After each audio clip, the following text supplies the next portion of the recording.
You wake shivering, the cold stone floor pressing against your bare feet. The glow of torches throws long, shaky shadows across the walls, where old, dusty tapestries hang heavy with years of neglect. The air smells faintly of damp cloth, and the silence is broken only by the distant whistle of wind slipping through the narrow windows. Your heart pounds so hard, it feels like it might echo in the room. You're only 12, still small and thin, and the stiff gown they've dressed. Ewan rubs roughly against your skin. Silver threads shimmer on the fabric like captured moonlight, but the dress feels less like something beautiful and more like a chain pulling you down. The door creaks open, and in walks a man far older than you. His breath reeks of wine from the banquet below, his eyes carrying the heavy weight of kingdoms and expectations. This is no fairy tale of love. This is your wedding night. Fear twists in your stomach like a snake. Tonight, your childhood ends, replaced by duty you never asked for.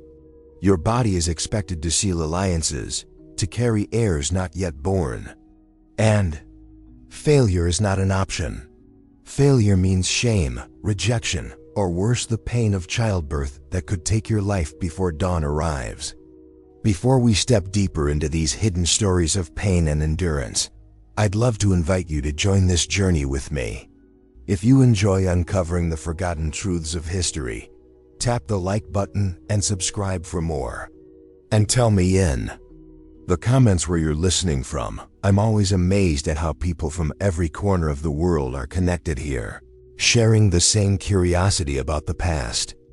In a small chamber, lit only by a flickering candle struggling against the cold air, sneaking through the castle's cracks, a young girl named Matilda stands still, her hands clutching the edge of a carved wooden chest decorated with imperial eagles.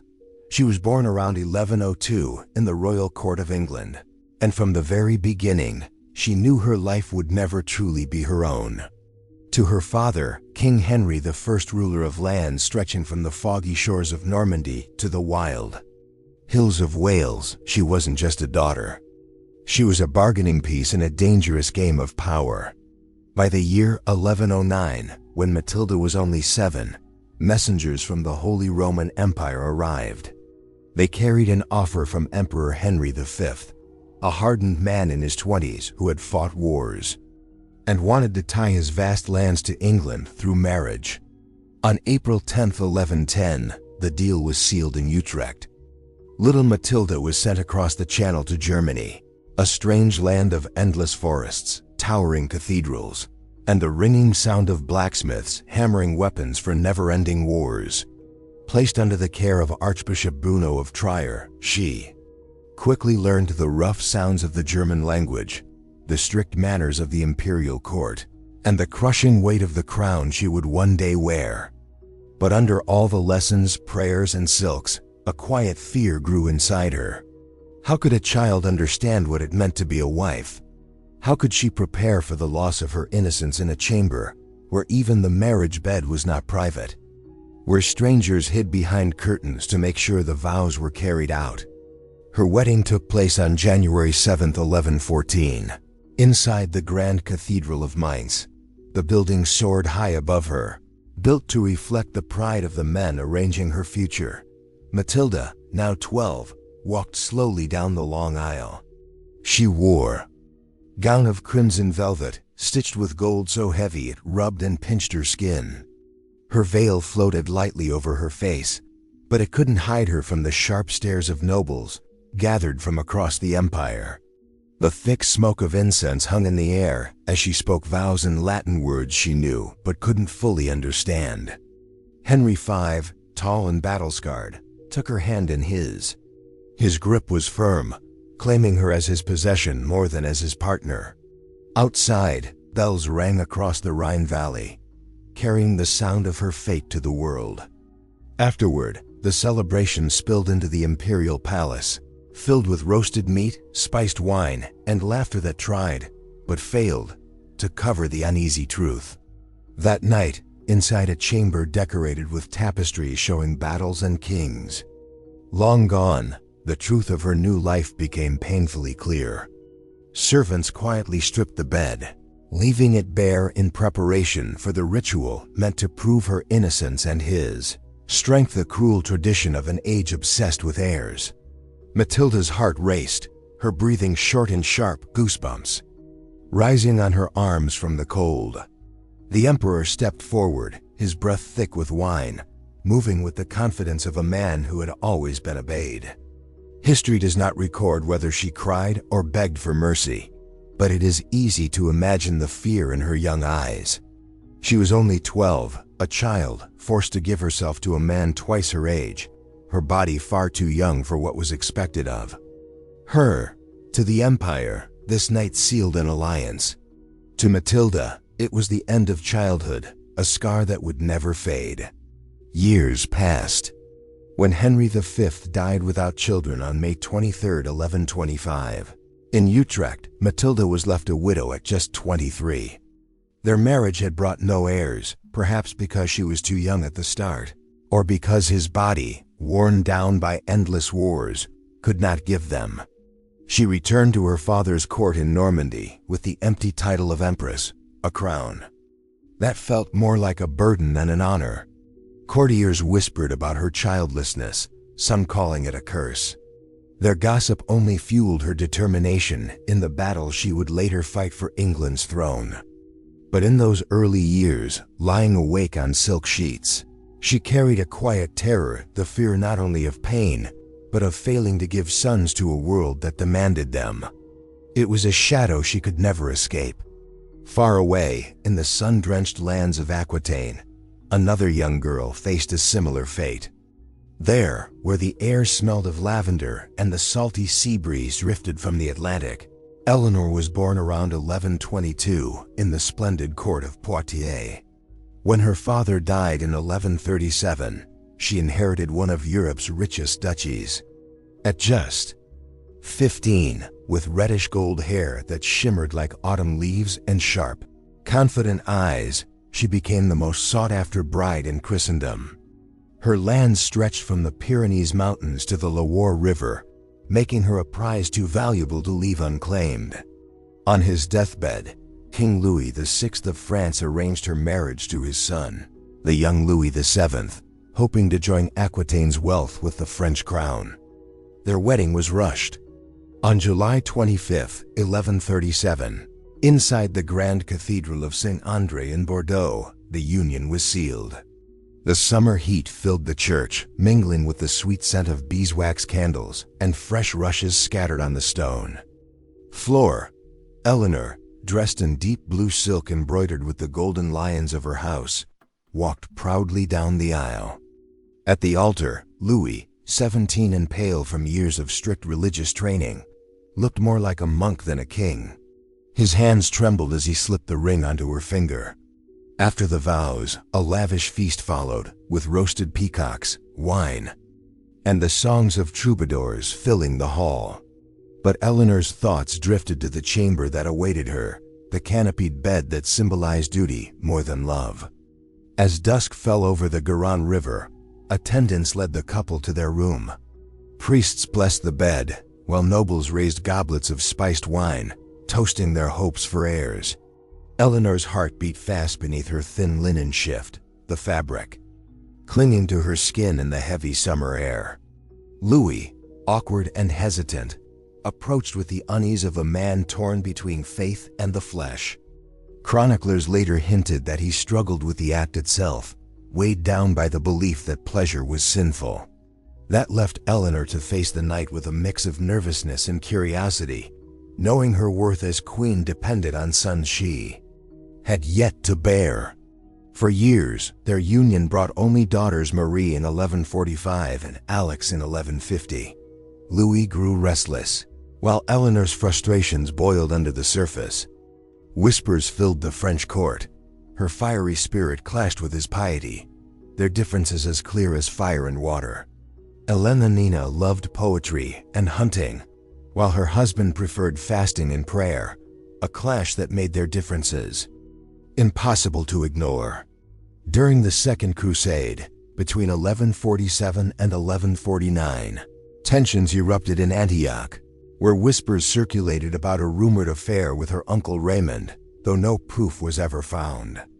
By 1152, near Orleans at Beaugency, their marriage was annulled on the official claim of being too closely related, though the real reason was simply that they didn't fit together.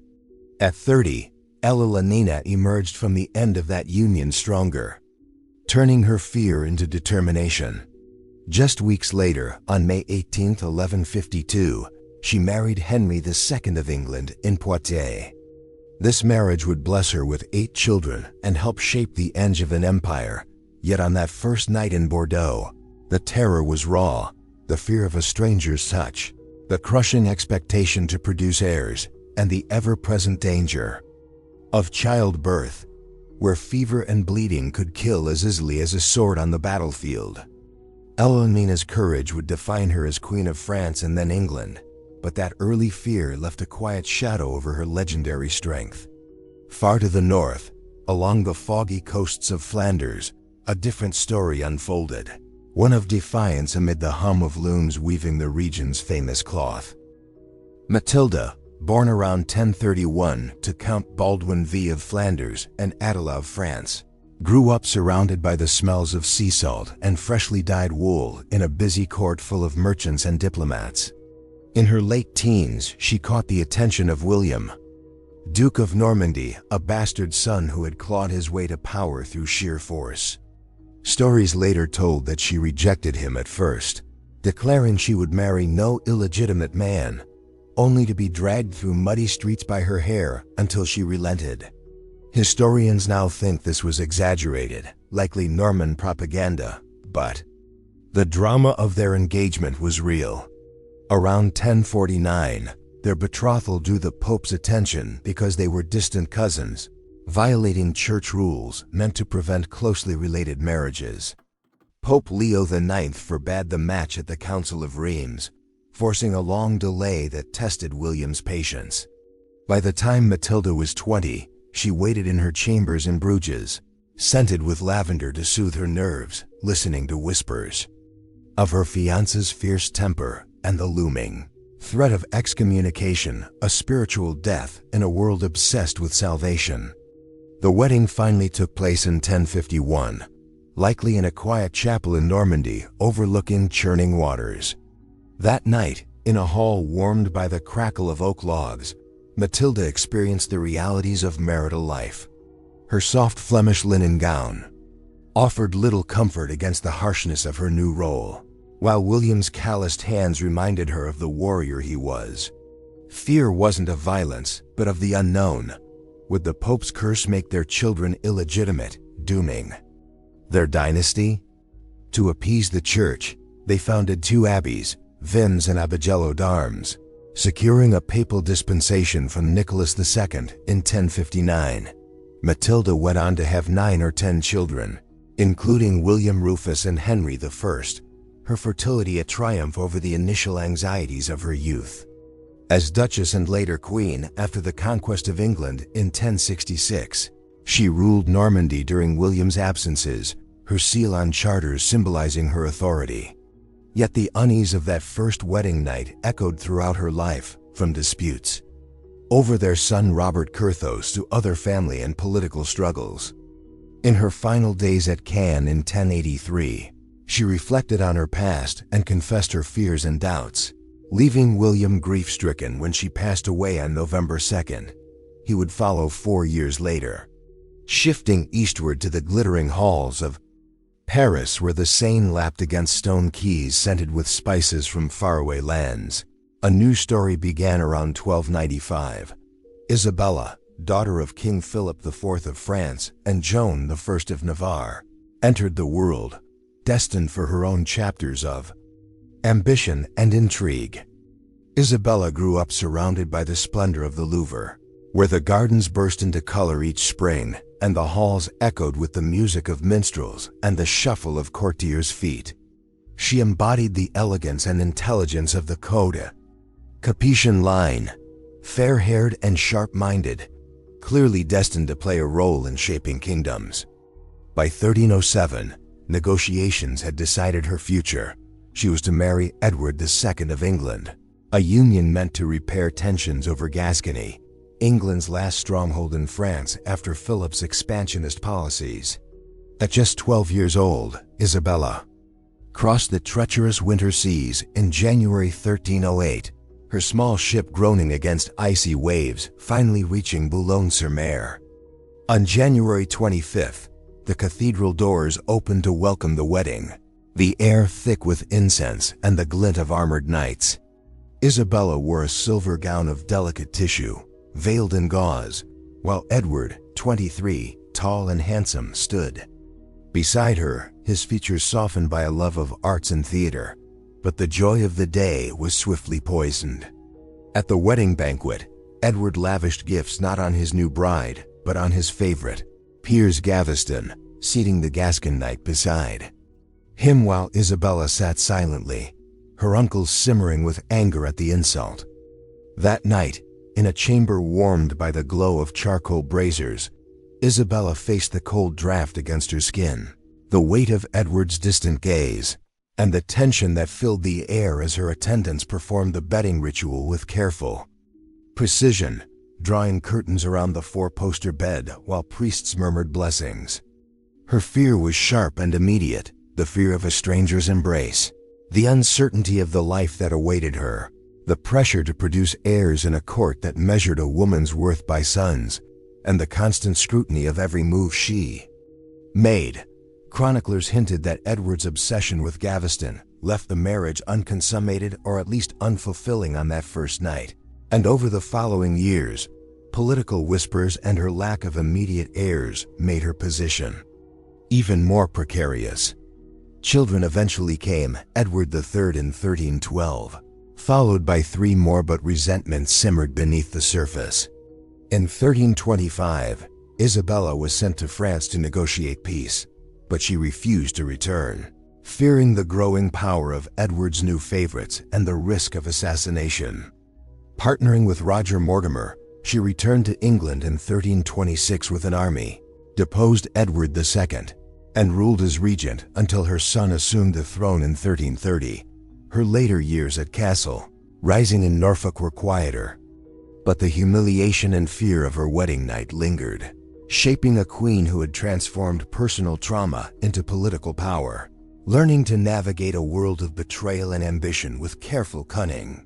Far to the south, in the fertile lands of Anjou, the Renaissance was stirring, and on March 23, 1430, Margaret was born to Renée of Anjou and Isabella of Lorraine. From a young age, she grew up surrounded by the arts, learning, and the refined manners necessary for European diplomacy. By 1444, the 100 Years' War was inching toward a stalemate, and English envoys proposed her marriage to King Henry VI to secure a fragile peace. At 15, Margaret carried the hopes of reconciliation in her small shoulders. Her dowry of 20,000 francs, supplemented by the lands of Maine, symbolized more than wealth. It was a gesture of truce. She arrived in Portsmouth on April 9, 1445, greeted by cheering crowds and the salty sea breeze, stepping into a foreign land that would become her new home. Her wedding on April 23 at Titchfield Abbey was modest, yet steeped in quiet grandeur, a small sisterly house adorned with white samite. Margaret, dressed in embroidered satin with pearls in her dark hair, faced Henry VI, 23, gentle and pious, his hands softened by prayer rather than battle. The feast was delicate, with sugar sculptures of lions and eagles, but beneath the surface, politics hummed like a hidden drumbeat, and every gesture carried weight. That night, in the Abbey's guest quarters, Margaret's apprehension deepened. Henry's frailty and mental instability made the first night cautious, the scent of beeswax and scattered herbs filling the room. Her fears were immediate: a foreign husband she barely knew, the pressure to bear heirs in a court riddled with factions, and the unknown challenges of life in a distant kingdom. Pregnancy did not come immediately, and when their son Edward was born in 1453, rumors of illegitimacy fueled by Henry's catatonic episodes added another layer of tension to her life. The political weight of her marriage was immense, yet Margaret endured it with quiet strength, navigating court intrigues and the pressures of dynastic expectation with intelligence, patience, and determination. By 1455, Margaret was acting as regent while King Henry VI struggled with his mental health. She held important councils in Coventry, making decisions that would ignite the Wars of the Roses. Tragedy struck at Tewkesbury in 1471. Her son was killed in battle. Henry was murdered, and Margaret herself was thrown into prison. She remained captive until she was finally ransomed back to France in 1475, living out her last years in poverty, passing away on August 25, 1482, at Dampier-sur-Loire. That first night of her wedding, filled with quiet fear and uncertainty, had quietly shaped the fierce determination that carried her through a life of battles and loss. Her story began much earlier, deep in the misty valleys of the Welsh marshes, where fog hung over the hills like a soft blanket. Margaret was born on May 31, 1430, at Bletsoe Castle in Bedfordshire. She came from the legitimized line of John of Gaunt, inheriting large estates that made her a prize in the world of politics. By 1455, King Henry VI had promised her to his half-brother, Edmund Tudor, Earl of Richmond, to strengthen the Lancastrian cause. At only 12 years old, Margaret was married on November 1st, likely at her family home in Lampeter, Pembrokeshire. The ceremony was simple, lit by flickering rushlights and filled with the earthy scents of peat smoke and dried rosemary. Edmund, 24 and hardened by battle, consummated the marriage quickly, driven by political need. Margaret's fear was immediate and overwhelming. Her small body ached, sweat beaded her brow, and her mind raced with the unknown dangers ahead. By early 1456, she was pregnant, only to be widowed when Edmund succumbed to the plague on November 3rd at Carmarthen Castle. Alone at Pembroke Castle, she gave birth on January 28, 1457.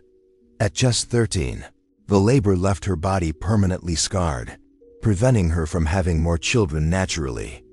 Her son, the future Henry VII, became the center of her world, a miracle born from pain and loss. For protection and political strategy, Margaret remarried twice, first to Henry Stafford in 1458 at Maxstoke Castle, and later to Thomas Stanley in 1472 at Latham House. Through careful planning and bold action, she maneuvered through the dangers of the Wars of the Roses, securing her son's future on the throne. When Margaret died on June 29th at Westminster, she had left a lasting mark, founding colleges, shaping Tudor England, and proving her strength in a world that often demanded women sacrifice their bodies and spirits for power. The memory of her fearful wedding night lingered, a reminder of the cruel expectations placed upon queens. Yet, from these trials came resilience, courage, and intelligence. Even in the quiet, dimly lit chambers of medieval castles, where fear and duty intertwined, Margaret's heart beat with defiance, showing that even in the darkest moments, the human spirit could endure and triumph.